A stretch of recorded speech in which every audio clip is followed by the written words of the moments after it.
Good morning student. आज हम लोग गद्य खंड पढ़ेंगे, चैप्टर 11, जिसका नाम है भक्तिन, और इसकी राइटर हैं महादेवी वर्मा। तो पहले महादेवी वर्मा के बारे में जान लेते हैं।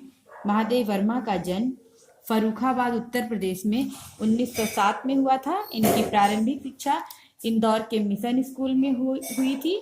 9 वर्ष की आयु में इनका विवाह हो गया था, परंतु इनका अध्ययन चलता रहा। इलाहाबाद विश्वविद्यालय से संस्कृत में की परीक्षा उत्तीर्ण की और प्रयाग महिला विद्यापीठ की स्थापना करके उसकी प्रधानाचार्य के रूप में काम करने लगी। इनकी रचनाएं निहार, रश्मि निर्जा, यामा, दीपशिखा, सांध्य गीत आदि हैं। एक लंबा सफर तय करने के बाद सन 1987 में इनकी मृत्यु हो गई। अब हम लोग चैप्टर पे आते हैं। भक्तिन, जिसका वास्तविक नाम लक्ष्मी था, लेखिका महादेवी वर्मा की सेविका है। बचपन में ही भक्तिन की मां की मृत्यु हो गई। सौतेली मां ने 5 वर्ष की आयु में विवाह तथा 9 वर्ष की आयु में गौना कर दिया। गौना कर भक्तिन को ससुराल भेज दिया।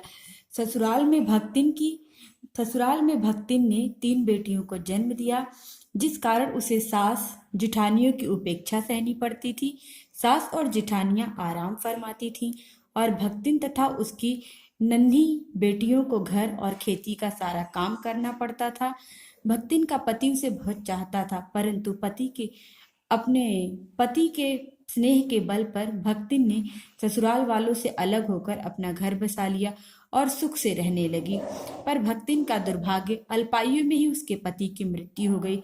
ससुराल वाले भक्तिन की दूसरी शादी कर उसे घर से निकाल कर उसकी संपत्ति हड़पने की साजिश करने लगे।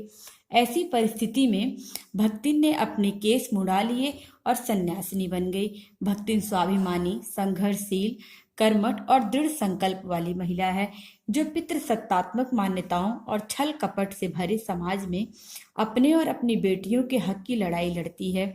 घर गृहस्थी संभालने के लिए अपनी बड़ी बेटी और दामाद को बुला लिया, पर दुर्भाग्य ने यहाँ भी भक्तिन का पीछा नहीं छोड़ा। अचानक उसके दामाद की भी मृत्यु हो गई। भक्तिन के जेठ जिटौत ने साजिश रचकर भक्तिन की विधवा बेटी का विवाह अपने तीतरबाज साले से कर दिया। पंचायत द्वारा कराया गया यह संबंध दुखदायी रहा। माँ बेटी दोनों का मन घर गृहस्थी से उचट गया। निर्धनता आ गई। फिर भक्तिन पैसा कमाने के लिए गांव छोड़कर शहर आ जाती है और महादेवी की सेविका बन जाती है। भक्तिन के मन में महादेवी के प्रति बहुत आदर, समर्पण और अभिभावक के समान अधिकार भाव है। वह छाया के समान महादेवी वर्मा के साथ रहती है।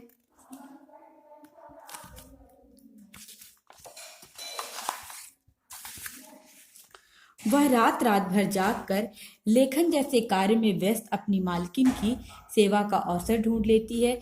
महादेवी भक्तिन को नहीं बदल पाई, पर भक्तिन ने महादेवी को बदल दिया।